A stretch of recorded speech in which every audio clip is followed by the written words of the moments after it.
할렐루야 기도문답 제날차 24주입니다. 제62문답, 제63문답, 제64문답을 강조하겠습니다.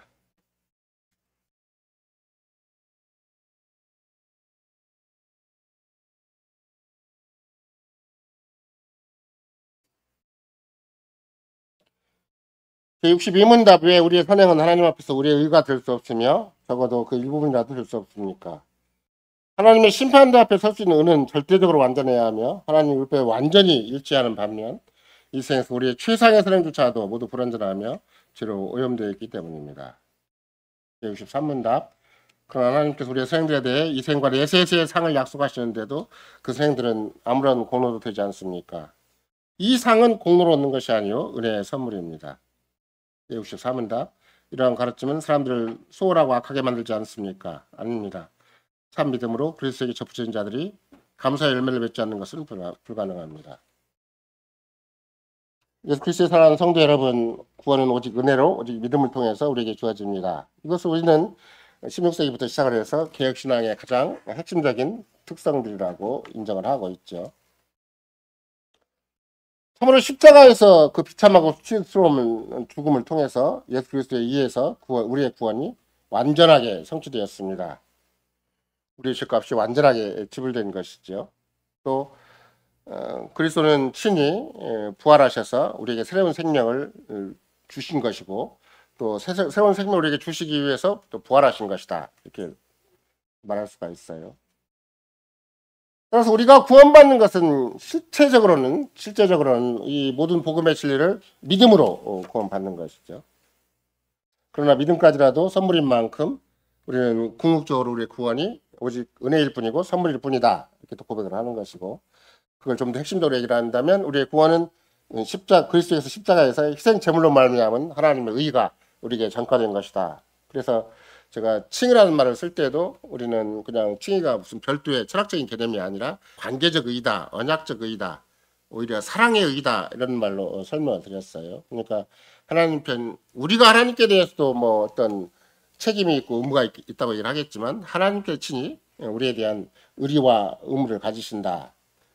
지난번에 말씀드린 것처럼 서로 매인다라는 말을 썼잖아요. 삼위 하나님도 우리와 매이는 것이고 그래서 제가 구체적으로 설교를 하는 것도 우리가 그냥 목사가 훌륭하게 막 뭔가 논리를 많이 준비하고 막 웅변력이 있고 설득력이 있고 무슨 논리력이 있어서 목사가 설교를 하는 것이 아니라 주께 성신께서 친히 매이시는 것이다. 연약한 죄인의 논리를 쓰시고자 하시고 우리의 언변을 쓰고자 하시고 우리가 참 부족할지라도 결핍이 많을지라도 실은 설교를 쓰고자 하셔서 주님 친히 설교가 절대 완벽한 것이 아니고 또 설교하는 당사자가 죄인됨이 없어진 것이 아닌데도 불구하고 성령께서 매이신다고 약속해 주셨기 때문에 설교가 의미가 있는 것이고 또 교우들도 저거는 아무리 목사가 못나고 어떤 경우에는 또 잘못 설명하는 경우도 있고 어느 때는 좀 부족한 것이 한두 가지가 아니라 한다 할지라도 주께서는 목사를 통해서 우리에게 생명의 말씀 복음의 말씀을 들려주신다. 이걸 믿는 거예요. 그러면 성신께서 또한 그만큼 절대 뭐 사이비 진리 또는 진리가 아닌데 교묘하게 위장된 것이거나 아니면 뭔가 알쏭달쏭한 그런 얘기를 우리가 듣는 게 아니고 우리를 살리는 생명의 복음을 듣게 되는 것이고 우리가 얼마든지 복받을 수 있는 복음을 듣게 되는 것이지 이것도 아니고 저것도 아니고 애매모호한 것에 전달되는 건 절대 아니에요. 그러니까 결국은 어떤 행위라도 우리에게 어떤 우리가 어떤 행동하는 것이라 한다 할지라도 오늘의 신앙 고백을 한다면 절대 우리의 공로가 아니라 은혜의 선물일 뿐이다. 은혜 위에 은혜를 더하는 것뿐이다. 또 행여 우리의 구원이 참으로 영광스러운 구원이라면 영광에서 영광으로 이끄는 것이지 은혜에서 은혜로 이끄는 것이고 믿음에서 믿음으로 이끄는 것이고 영광에서 영광으로 이끄는 것이지 그것이 절대 우리 안에서 뭔가 자꾸 개입이 되고 우리 것이 막 부각이 되고 우리 것이 자꾸 더 확인되는 건 절대 아니에요. 오늘은 특별히 하나님의 언약 백성들을 예레미야 선지자가 나무들에 비교를 해요. 마치 참 믿음으로 그리스도에 접붙여진 자들은 감사 열매를 맺지 않는 것은 불가능하다. 그러니까 아까 잠깐 광고 시간에 말씀드렸지만 기도는 감사의 가장 중요한 부분이다. 기도는 우리가 참 간절히 구하는 것보다 훨씬 더 확실하게 우리에게 응답하신다. 그러니까 교회는 확신 있게 기도하는 것이고 감사함으로 기도하는 것이지 막 기도 응답 될까 안 될까 막 쩔쩔매서 기도하는 것 절대 아니에요. 왜? 구수의 은혜가 확실한 것은 다른 모든 문제를 다 그리스도에서 풀 수가 있고 그리스도를 우리에게 주셨다면 그리스도에 속한 모든 걸 주실 하나님 아버지가 계시기 때문에 기도하는 것이지 우리가 막 응답 될까 안 될까 이렇게 막연하게 그냥 어떻게 본다면 무슨 불안감이나 어떤 모종의 거래 딜 하듯이 그렇게 기도하는 건 절대 아니에요. 특별히 참 믿음으로 그리스도에게 접주는 자들은 감사의 열매를 맺지 않는 건 불가능하다고 그래서 참으로 그리스도적인 생명을 받는 자들은 특징이 하나가 있는데 구수견에 대한 감사부터 시작을 한다. 구수견에 대한 감사 없이 삶을 살 수가 없는 거고 숨을 쉴 수가 없다. 우리는 존재 자체가 구수의 은혜로 존재하는 것이고 따라서 우리의 모든 지정이가 있고 우리의 모든 호흡이 있고 우리의 모든 일거수일투족이 있다면 다 구수의 은혜에 근거해서 하는 것이지 이게 무슨 우리가 무엇이 노력하고 남다른 게 있고 남다른 게 또 어떤 생존 경쟁에서 살아남았기 때문에 하는 게 절대 아니에요. 이런 맥락에서 특별히 물가에 심겨온 나무처럼 참 그리스도인은 피않고 감사 열매를 맺는다는 큰 주제 하에 예레미야 선지자나 또 시편 기자가 설명하는 두 나무가 있고 전혀 다른 열매가 있고 반대적인 결과가 있다는 것을 소주에 삼아서 할례 기록다 24주가 우리가 전하는 복음을 듣고자 합니다. 예레미야는 어느 때 활동을 했어요? 계속해서 우리가 꾸준히 살펴보는데 이스라엘이 패망을 막 거의 패망에 가는 과정이죠. 예레미야 선지자가 활동할 때는 하나님의 언약에 대한 배반으로 말미암아 예루살렘도 거의 다 무너져 가고 또 심지어 그 모든 민족들이 다 포로가 되어서 바벨로 끌려가는 정황이잖아요. 근데 예레미야가 강력하게 지적한 건 뭐냐면 당신의 백성들에 경고한 건 뭐냐면 너희들 우상숭배라고 경고하는 거예요. 성전을 가지고 사는데 왜 우상숭배가 생겼는가. 묘한 혼합주의라는 것이 너무 합리화되고 합법화되다 보니까 그런 바알 숭배가 있음에도 불구하고 피조물을 섬기는 것이 있고 피조물을 의존한 것이 있음에도 불구하고 그들은 하나님의 성전에서 그냥 크게 별 무리 없이 성전 체제를 유지하고 간 것이죠. 그래서 예레미야가 활동한 내용도 마찬가지고 마지막 역사가 다 기울어진 차원에서 요시야 왕이 6월절을 비롯해서 회복을 진지하게 노력한 것도 왜 그러는 것인가? 여호와를 섬기는 거. 유일무이하게 여호와를 참으로 섬기는 것을 회복하려고 몸부림을 친 거죠. 그러면 이런가 내가 이 시대에도 진짜 우리가 추구하는 바는 무엇인가? 정말로 삼위 하나님을 섬기겠는가? 정말로 그리스도만 의지하겠는가? 정말로 성신만 의지하겠는가? 이게 초미의 관심사가 돼야 되는 것이지. 뭐 교육계는 세일치즈를 받고 안 받고 교실세로 하고 안 하고는 그것도 2차적인 문제예요. 진짜는 정말 삼위 하나님을 섬기고 살겠는가? 삼위 하나님만 의지하고 살겠는가? 이런 것이 굉장히 중요한 문제가 되는 것이죠. 예레미야 17장에 나온다면 그거 이제 어떤 악한 일들이 이미 일어나고 있고 전문적으로 발생하고 있고 지금 역사가 전체적으로 기울어지고 있죠. 근데 유다가 누구인가 그랬더니 구약의 하나님 언약 백성이죠.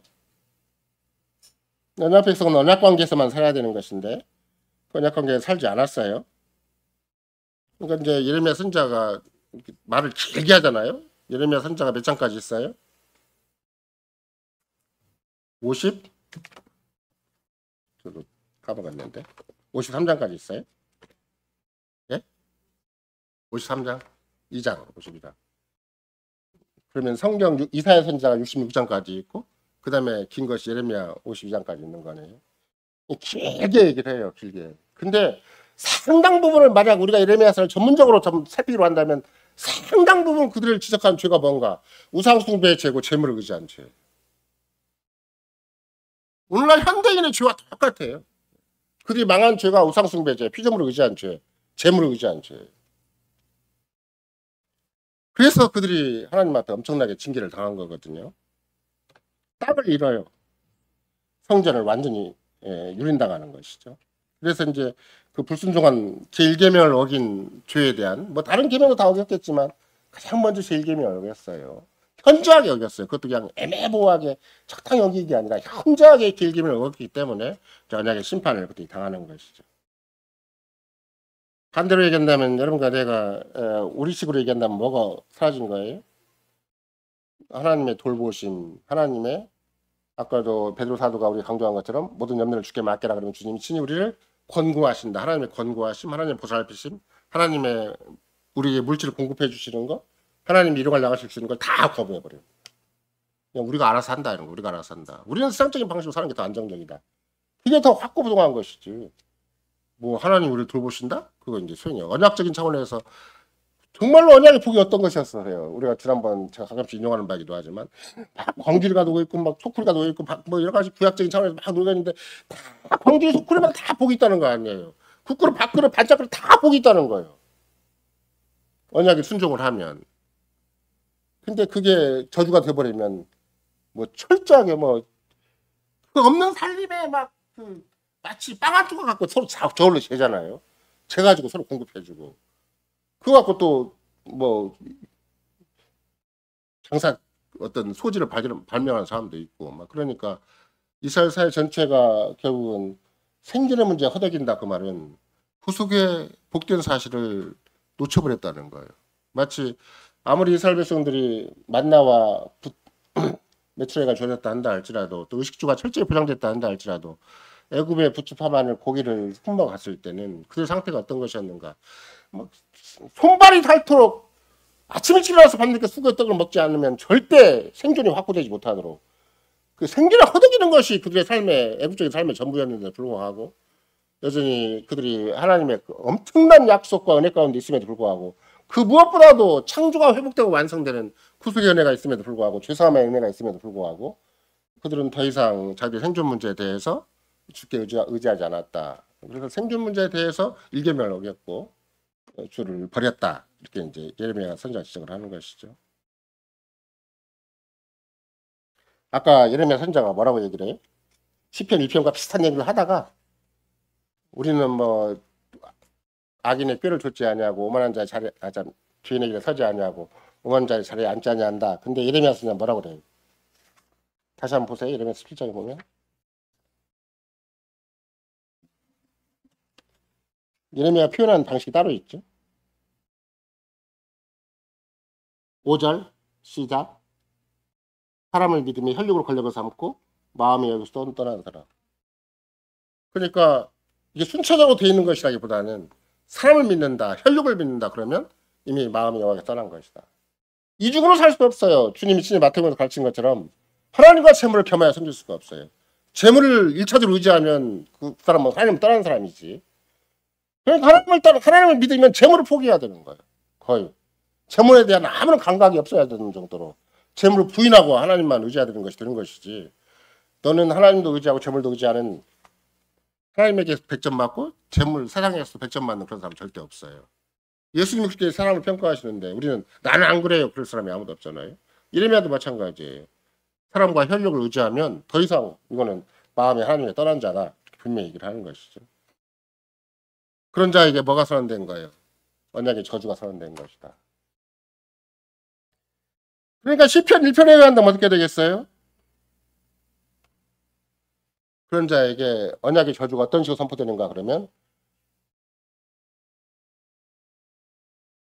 의인의 회중에 들지 못하는 형태로 선포가 돼요. 원래 시편 1편이 1절부터 시작할 때는 그 안에 누구도 포함되어 있어요. 의인의 회중이기도 하고 여호와의 백성이기도 한 그 회중에 누가 포함되어 있어요. 악인의 꾀를 도모하는 자들이 포함되어 있고 죄인의 길을 모색하는 사람들이 포함되어 있고 오만한 자를 자리에 앉는 사람이 포함되어 있어요. 근데 때가 되면 그들이 출교당한다는 거예요. 의인의 회중에 들지 못하니까. 코로나 같은 경우 하면 싹 휩쓸려 가버려요. 그게 하나님의 언약의 저주를 내리시면 더 이상 심판을 견디지 못하고 바람에 나는 겨와 같아서 의인의 회중에 들지 못해요. 이게 시편 1편만 보더라도 강력한 경고가 있잖아요. 뭐 심판이 막 종말을 행해지는 것이 아니라 일상 가운데 주님이 절대 의인의 회중에 들지 못하게 한다. 교회 안에 있다 할지라도 언약 백성에 속해 있다 할지라도 쫓겨난다. 추결당한다. 그래서 의인의 회중에 들지 못하는 거예요. 그러니까 의인의 회중에 들지 못하는 형태가 또 하나가 어떻게 되는가 그랬더니 이스라엘 백성 전체가 의인의 회중에 들지 못하는 거죠. 태반이 남은 자 극소수를 빼놓고는 이스라엘 태반이 거짓교회 속해서 심판을 견디지 못해서 바벨론 포로가 되어가지고 그들의 의인의 회중에 들지 못하게 되는 거예요. 그게 예레미야 선지자가 강력하게 경고한 것이잖아요. 반대로 7절과 8절에는 오직 여호와를 의지하며 여호와를 신뢰하는 그에게는 언약의 복을 반드시 주신다. 그러니까 잘나고 똑똑한 사람은 다 망했어요. 실은. 아까도 말씀드린 것처럼 사람을 믿으며 혈육을 의지하는 사람은 얼마나 강력한 힘을 가지고 세력을 가지고 움직였겠냐고. 근데 여호와를 의지하고 의뢰하는 사람은 아무 힘도 없이 하나님만 바라보고 있는 사람이잖아요. 특별한 방법이 따로 있는 건 아니잖아요. 근데 그들은 거기에 뭐라고 써있냐. 물가에 신기운 나무가 그 뿌리를 강변에 뻗치고 더위가 올지라도 두려워 아니하며 태풍이 온다 할지라도 두려워하냐면 그 입이 청청하고 아무는 해도 걱정이 없이 결실 끊치지 아니한다. 세상은 IMF가 오고 세상은 경제적인 파탄 지경이 전 역사적으로 전 세계적으로 온다 그래도 절대 못 먹고 사는 법이 절대 없다는 거예요. 여호와를 의지하지 않은 좁은 나무다. 물가에 심기운 나무다. 그냥 아예 하나님께서 세상은 다 가만히 들고 있는데 내 옆에만 물가에 딱 심기도록 해주시는 거예요. 그만큼 꽉고부동해요. 강물을 다 끌다가 저기는 다 말라붙었는데 강물 끌다가 내 옆에만 해주시는 거예요. 여호와를 의지하고 의뢰하는 자에게만 푸청청하도록 해서 해주시는 거예요. 그만큼 하나님은 여호와를 의지하는 자, 여호와를 신뢰하는 자에게 강력한 복을 약속해 주신다. 만약 그러나 겉으로는 명분이 그럴싸하지만 이중적으로 혼합적으로 사는 사람들이 있다면 아무리 언약 백성 안에 있다 할지라도 그 사람들은 절대 의인의 심판을 내려가지고 그야말로 악물과 축제를 가를 때는 물론이겠거니와 결국은 의인의 회중에 들지 못하는 무서운 일이 발생을 한다 이렇게 얘기를 하는 것이죠. 결국은 예레미야가 그 얘기를 자꾸 할 때는 1절부터 쭉 얘기를 해가지고 뭐가 진짜 예레미야가 하고 싶은 얘기예요? 부절이 하고 싶은 얘기예요. 부절. 언약의 저주도 얘기를 했고 언약의 복도 얘기를 했잖아요. 진짜 하고 싶은 얘기는 구절이에요. 왜? 이스라엘 백성 상황이 그 당시에 구약교의 상황이 그랬으니까 다. 그래서 만물보다 거짓되고 심히 부패한 것은 사람의 마음이라. 이 사람 마음이 진짜 심각하다 이게. 한번 여호와에서 마음 떠나고 재물에 한번 마음이 붙기 시작을 하면 혈육과 사람을 의지하기 시작을 하면 한번 피조물에 붙어버리면 그 마음을 다 떼기가 쉽지가 않다. 그 진짜 부패한 것이다. 여기는 우리말 번역이 만물보다 심히 부패했다고 얘기를 하지만 우리 육신이 있으면 온 몸에서 가장 부패한 것은 사람 마음이다 그 얘기를 하는 거예요. 그나마라도 피부는 좀 쓸만하고 그나마라도 이빨은 쓸만하고 그나마라도 발톱이라도 쓸만한데 무좀이 걸려도 발톱이 쓸만하고 손에 뭔가 뭐 습진이 걸려도 쓸만한데 마음은 부패해서 못 써먹어요. 마음은 가장 부패하고 가장 악한 게 마음이다. 마음은 온갖 잡다하게 다 붙어 있어요. 암보다 더 무서운 것이 붙어 있는 게 마음이다. 이게 예레미야가 하고 싶은 말이에요. 그만큼 우리 마음이 이렇게 온전하지를 못해요. 아까도 우리가 금방 우리의 고백이 뭐라 그래요. 아무리 최상의 선행을 한다 할지라도 우리는 늘 행위가 이렇게 죄로 오염돼 있다. 원래 부패돼 있다. 이게 고백이잖아요. 그래서 하나님의 심판대 앞에 설 수 있는 은은 절대적으로 완전해야 하며 하나님 율법과 완전히 일치해야 하는데도 불구하고 우리가 이 세상에서 행하는 최상의 선행도 모두 불완전하며 죄로 오염돼 있다. 그래서 제가 강조하는 것처럼 파산자다. 영적인 파산자다. 적당히 상한 게 아니고 적당히 조금 고쳐 쓸만한 존재가 전혀 아니에요.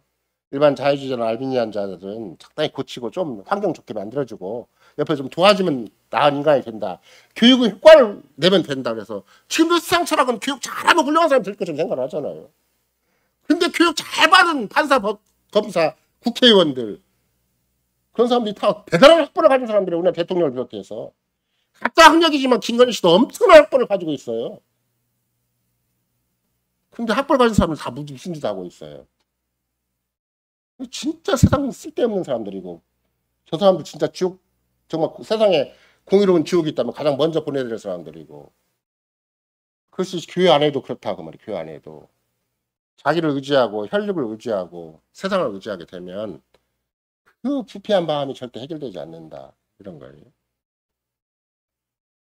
그래서 하나님의 심판대 앞에 설 수 있는 은은 하나님의 율법으로 완전해야 된다. 근데 여러분과 내가 복음을 받았다? 라는 것을 우리가 지난 23주에 살펴보면 완벽한 의인으로 인정해 주신다. 영원한 생명의 상호자로를 받아주신다. 그리스도의 피의 공로로 일주만 본다 할지라도 우리 죄값을 완전히 치러주시고 마귀의 모든 건설을 완전하게 자유롭게 해주신다. 얼마나 우리가 소중하길래 머리카락 하나도 땅에 떨어지지 않도록 섬세하고 자상하고 철저하게 우리를 보호 보존하시고 우리를 이 세상에 살게 해주시는가. 머리카락 하나를 이렇게 섬기게 설치는데 음식 하나 공급 안 해주고 옷 하나 공급 안 해주고 신발 하나 공급 안 해주겠냐고. 그건 그렇잖아요. 머리카락 하나도 섬세하게 보존해 주시는데 근데 우리의 믿음이 안 가요. 그쪽으로. 우리 마음이 자꾸 세상에서 너무나 애굽에 너무나 익숙한 게 뼈마디 깊은 데까지 애굽적인 사고방식이 있기 때문에 잘 안 간다는데 우리 마음의 부패가 얼마나 심한가. 이런 것을 또 이런 예레미야 선지자나 신앙부에서 확인할 수가 있는 것이죠. 오직 은혜로, 오직 믿음으로, 오직 그리스도로 구원받는 것이다. 이것이 여러분과 내가 꿈에서 일어나도 누가 찔러도 오직 은혜로, 오직 구원으로, 오직 믿음으로 해야 돼요. 그렇지 않으면 나도 모르게 어느새 알미니아에 돼 있고, 나도 모르게 어느새 그냥 세상 사람과 똑같이 짝을 하고 있고, 나도 모르게 어느새 인간적인 생각, 세상적인 생각에 막 앞서 있어요. 어떻게 발은 빠르고 생각은 빠른지 돈 문제만 나오면 그냥 찔끔해 그냥 정신이 번쩍 나요. 제가 옛날에 우스갯소리이긴 하지만 이렇게 여자분들이 많이 모여있는, 그것도 나이 드시는 분들이 많이 모여있는 모임에 가서 제가 옛날 그런 얘기 해주지 않았습니까? 그러면서 좀 성경 얘기를 하면 그분들이 이제 나이 먹어 다 잊어먹어서 못해요. 그래서 옆집 돈구정을 하나도 안 잊어먹죠. 절대 안 잊어먹죠. 많이 돈 달라고 그러죠. 하나님 말씀 다 잊어버리고, 그렇게 가르쳐줬어도, 그렇게 강조를 했어도 자꾸 잊어먹어요. 이상하게 사는 건 자기 마음대로 살고, 그냥 세상 흘러가는 대로 살고, 주어진 대로 살고, 내 본성이 요구하는 대로 살지, 정확히 믿음으로 살고 은혜로 살고 그리스도로 사는 건 그렇게 쉽지가 않아요. 그러니까 여러분과 내가 자기를 부인하고 자기 십자가를 지고 주를 따르는 것이 신비 중에 신비고, 오죽하면 신방할 때, 교회에서 신방할 때 불신앙을 보고 놀라지 말고 믿음을 보고 놀라라고 얘기를 하겠어요.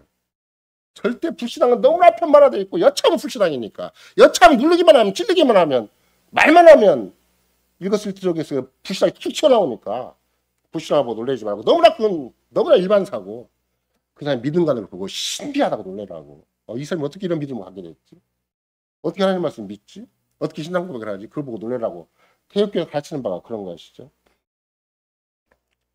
예레미야 11장에서 자기를 신뢰하는 자들, 사람을 신뢰하는 자들, 그건 하나님의 언약의 저주다. 그래서 광야에서 가시들과 똑같다. 가시들기의 결정적인 문제는 뭐예요? 혼자는 잘 사는데 열매는 없다는 거예요. 혼자는 잘 버텨요. 광야를 잘 버텨요.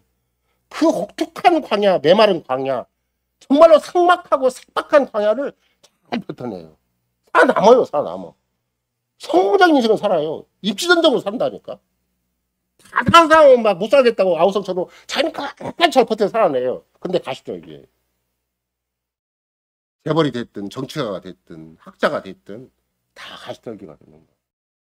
그 사람들은 아무리 성공적인 인생을 살아도 교회에 합당하지는 못해.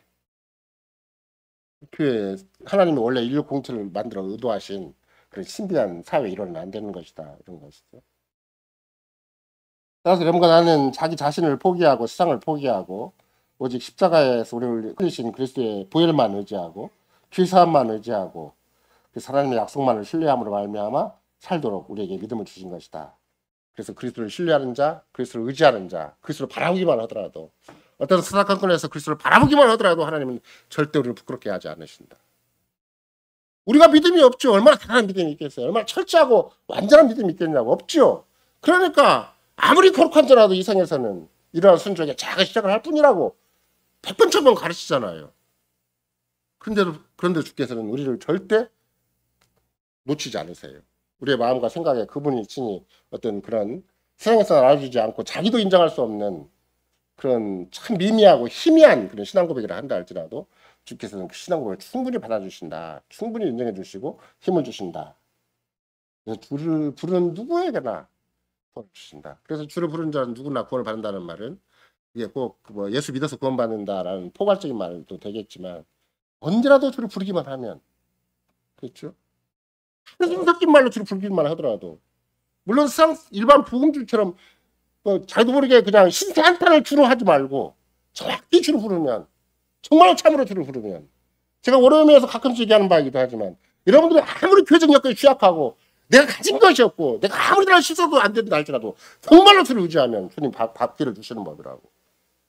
아무리 어두워도 길을 주시고 아무리 세상에 아파도 주시고 내가 아무리 힘이 없어도 주께서 갈 길을 보여주시는 것이지, 주님이 능력이 없는 거 아니고 주님이 우리에게 어떤 자비가 없는 것도 아니고, 우리가 자꾸 마음을 딴 데 쓰고 딴 계산이 많고 뭔가 남대로 세상에서 배운 걸 갖고 자꾸 써먹으려고 하니까 그런 것이지, 전적으로 주를 의지한 자는 반드시 주께서 능력을 베푸시고 거기에 충분히 함께 해주시고, 얼마든지 이 어두운 세상, 이 정말 불가능한 세상, 어떻게 생각한다는 이 배교의 세상에서도 충분히 주 앞에 신실하게 살게 해주신다. 이런 것이죠.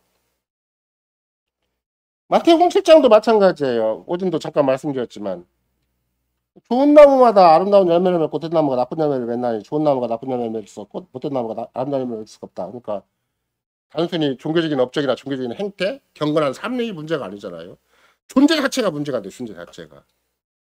어떤 단위를 행하기 전에 여러분과 나는 예수를 믿으면서도 교회를 다니면서도 내가 어떤 존재인가에 대해서 나의 정체성이 무엇인가를 자꾸 확인해야 되는 것이지. 내가 어떤 행동을 해야 하는가 하는 건 두 번째 문제. 내가 좋은 나무인가가 중요해요. 내가 정말 그리스도 안에 속한 존재인 것인가. 내가 참 믿음이 정말 주님이 나에게 준 선물이고 내가 아까도 말씀드린 것처럼 그렇게 시편 1편의 기자에 의한다면은 아무리 교회 안에 있어도 악인의 꾀를 줬고 죄인의 길을 서고 오만한 자에 잘 앉는 것이 부지기수로 많은데 난 그게 아니라 절대 방법, 쌍적인 지혜, 쌍적인 길로 가지 않고 난 기었고 여호와의 법을 즐거워 죄를 못 상하겠다라고 작정을 하는 자라면 주님이 충분히 알아주신다. 충분히 인정해 주신다. 그 시편 1편에 각별하게 써 있는 거예요. 충분히 인정해 주셔서 어느 만큼 되는 것인가. 끝까지 교회 안에 살게 해주신다. 끝까지 주님을 의지하고 살게 해주시고 끝까지 주님의 영광을 도모하고 살게 해주시고 끝까지 그리스도와 더불어 살게 해주신다. 이게 이제 주님의 아주 위대한 약속인 것이죠. 나더러 주여 주여 하는 자, 그 말 다음에 금방 마태복음 금방 7장 17절부터 18절까지 읽었잖아요. 근데 21절에 뭐라고 써 있어요? 나더러 주여 주여 하는 자마다 천국에 들어갈 것이 아니와 다만 하늘에 계신 내 아버지 뜻대로 행하는 자에 들어가리라. 주의 이름으로 선지자하고 얼마나 위대한 삶을 살았겠어요. 목사 위대한 신학교 나오고 위대한 목사가 돼서 카리스마 있게 교회를 건설하고 막 내노라하게 명함을 돌리고 세상 천하에 한국의 기독교를 대표하는 것처럼 살 수도 있는 거잖아요. 주님은 인정 안 하실 수가 있어요. 불법을 행하는 자라고 하세요. 주의 이름으로 권능도 행하고 귀신 쫓아내니까 얼마나 대단한 일을 하고 있어요. 남다른 일을 하고 있잖아요. 근데 불법은 근본이 뭐예요? 왜 불법이에요? 언약의 법과 무관하게 살았으니까. 하나님 대신 뜻하고 아무 상관이 없어요. 종교적인 실적은 크고 종교적인 업적은 막 대단하게 보인다 할지라도 언약에는 너무나 언약은 날마다의 문제고 날마다 주님과 관계가 문제가 되는 것이고 아까도 기도도 언약에 준한 기도를 하는 언약 계명에 준한 기도를 해야 되는 것인데 이미 1계명을 진짜 여겨놓고 기도를 한다고 생각을 해보세요. 하나님 앞에서 피조물을 의지하는 삶의 책을 딱 붙여놓고 자기는 세상의 행복을 딱 목표로 삼아놓고 그리고 나의 불행이 있으니까 막 불행 해결달라고 하면 1계명이 해결이 안 되니까 기도가 가정한 것이 돼버리는 거예요. 피조물을 딱 내려놓고 세상을 딱 포기해버리고 주님 날 살리니 주님에게 달려있습니다. 주님 저를 그래도 살게 해주십시오. 주님의 이름을 좀 드러내고 죽을 테니까 주님 앞에 좀 더 쓸모있게 살고 죽을 테니까 좀 시간을 연장해 주십시오. 그렇게는 기도하는 의미가 있어도 또 현실 이해갈 테니까 직장 쫓겨나지 않고 직장에서 세상에서 행복을 찾아갈 테니까 그렇게 나에게 좀 모질한 거 보태주십시오. 그러면 그건 이미 계명 속에 혼자를 어긴 가정한 모습이 있어서 우상숭배적인 모습이 있기 때문에 절대 그 기도를 안 들어주시는 거예요. 들어주셔봤자 그 사람 망하는 거죠. 그거 드셨다 그러면 망하는 거예요. 그 사람은 먹고 마시고 장가르고 시집가고 사고 팔고 죽지고 망해버리는 거예요. 그냥. 그리스도 안에서 하나님의 은혜에 참여함이 없이는 절대 아무리 세상에서 종교적인 업적을 발휘하고 큰 교회 목사가 되고 큰 사회 직장을 가지고 있고 직업을 가지고 있다 할지라도 의미가 없는 것이다. 아까도 존재가 우선이다라고 말씀드릴 때도 요한 사도가 보면은 이게 사랑의 문제가 계명의 문제처럼 보여요. 근데 사랑의 문제는 존재의 문제. 그렇죠? 사랑치 아니하는 자는 마귀에게 속한 자다. 계명의 문제 같으면 사랑하고 안 하고 나한테 달려있는 것이고 그냥 할 수도 있고 안 할 수도 있는 거잖아요. 약간 보기 싫고 미우면 사랑 안 할 수도 있다는 거잖아요. 이제 사랑치 아니하는 자는 마귀에게 속한 자다. 생명이 없는 자다. 이게 요한사도의 논리예요. 이런 거 내가 진짜 그 사랑할 수 있는 그 뭔가 안에 뭐가 있어야 되잖아요. 새 생명이 있어야 되고 영원한 생명이 있어야 되는 것이죠. 이게 속한 자로서의 아주 확고동한 자부심이 있어야 돼요. 그리스도를 철저하게 인정하고 그리스도를 철저하게 의지하고 철저한 그리스도에게 속한 자로서 자기 삶의 정체성을 인정하지 않는 한 어느 순간에 나는 형제를 미워하고 나 무책임한 사람들 살아가 버리고 그러면 그 무책임한 만큼 무책임에서 끝나는 게 아니라 마귀에게 속한 도구가 되어버린다.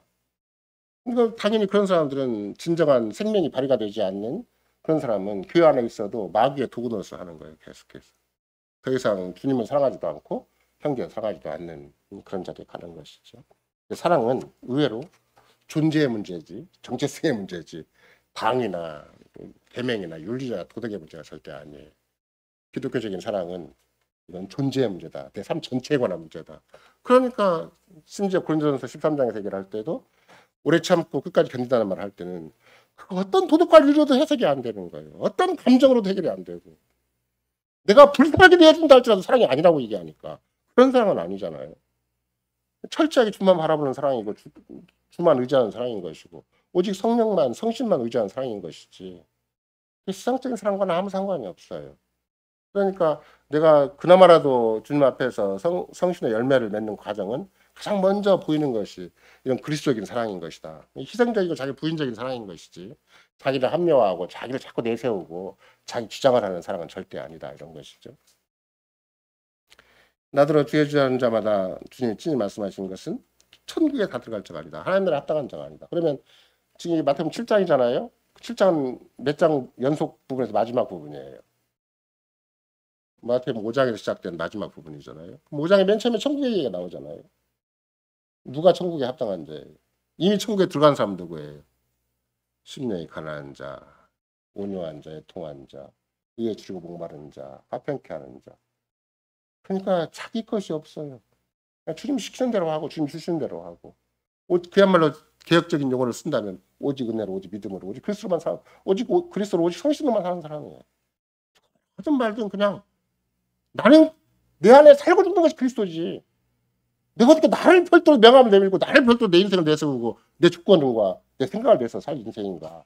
내가 유일하게 존재하는 이유가 있다면 그리스도밖에 없다. 그렇게 생각하는 사람이에요. 나는 그리스도인으로서의 그리스도가 내 삶의 최고의 가치고 일상의 가치고 내 모든 것이고 내 전부인 것이지. 그리스도 빼놓고 나를 얘기할 수가 없다. 그게 뭐 대단한 신자여서 그런 게 아니에요. 그 참신자는 다 그러는 것이고. 그러니까 우리는 어떤 경제적 문제가 있고 세상에 여러 가지 우여곡절이 있다 한다 할지라도 그냥 그리스도 앞에 딱 나를 세우는 것이 전부. 살았으나 죽었으나 또 얘기하잖아요. 살았으나 죽었으나. 그렇죠. 아까도 기도문에 뭐라고 써 있어요. 살든지 죽든지 그리스도의 영광, 하나님의 영광이 전부다. 내가 무조건 살아야만 하나님의 영광이 되는 거 아니고 죽어도 하나님의 영광이 돼요. 믿고 죽으면 돼요. 끝까지 주를 의지하고 죽으면 되는 것이고. 그냥 살아서 버텨서 죄를 많이 짓고 우상숭배 해가지고 세상에서 번들하게 명함 내는 거 살라는 것이 아니라 죽어도 괜찮아요. 아파서 그냥 옛날에 재밌는 얘기가 있잖아요. 전광원이라고. 전광원이 사람 이름이 아니에요. 전광원은 미친놈 수용소예요. 정신병자 수용소. 옛날에 정신병자 수용소를 전광원이라고 했는데 거기에 벽에 써 있다고. 벽에 히틀러가 잡아서 넣었는데 벽에 뭐라고 써 있는가? 하늘을 두루마리로. 맞아요? 아니 바다를 먹물로 하늘을 두루마리로 삼아도 하나님의 사랑은 끝이 없는 그 시가 미친놈을 수용한 거기에 벽에 써 있다는 거예요. 그게 일반 찬송가가 됐어요. 미쳐도 그렇게 미치는 게 낫지. 히틀러 정부에다 아부해가지고 출세하고 그렇게 해서 영광을 얻으면 되겠냐고. 우리는 우리의 삶의 가치와 우리 삶의 의미와 삶의 보람은 주님에게 달려있는 것이지. 절대 세상이 생각하는 사람이 생각하는 그런 게 절대 아니에요. 그래서 우리는 살든지 죽든지 그리스도 이름이 존귀케 한 자리에 부름받은 거예요. 아프든지 안 아프든지 돈이 있든지 없든지 세상에서 바보 천처럼 취급받든지 아니면 세상에서 전혀 명함을 내밀고 그냥 못 내밀고 나사로처럼 거지같이 평생을 살든지 나는 그리스도 이름이 존귀케 하는 자다. 정말로 나사로는 그 어두운 시대, 그 악한 시대, 그 배교의 시대에 그리스도만 의지했더니 거지가 됐어요. 평생 거지가 됐어요. 의약품만을 제대로 공급받지 못하고 병원 제대로 찾아가지 못하고 거지같이 살다가 아브라함 품에 안겼어요. 그 시대가 악하니까. 근데 그 사람이 하나님의 영광을 도모한 자지. 부자가 하나님께 영광을 도모했겠냐고. 그 사람은 지옥에 갔지. 이런 맥락에서 여러분과 나는 시종일관 우리는 정말로 우리의 정체가 그리스도 안에 있다면 그리스도에게 접붙인 자들은 참 믿음으로 그리스도에게 접붙인 자들은 감사하지 않는 건 불가능하다. 오늘도 감사, 내일도 감사, 기도하지 않는 건 불가능한 것이고 이런 확신과 감사를 가지고 주님과 끊임없는 교제를 하면서 오늘도 살고 내일도 사는 것이다. 우리의 정체성은 뭐 역사 전체를 통해서도 그런 것이겠지만 오늘의 정체성, 내일의 정체성, 오늘의 나의 존재, 내일의 존재, 오늘의 삶의 의미, 내일의 삶의 의미라 한다 할지라도 나는 그리스도인인 것이다.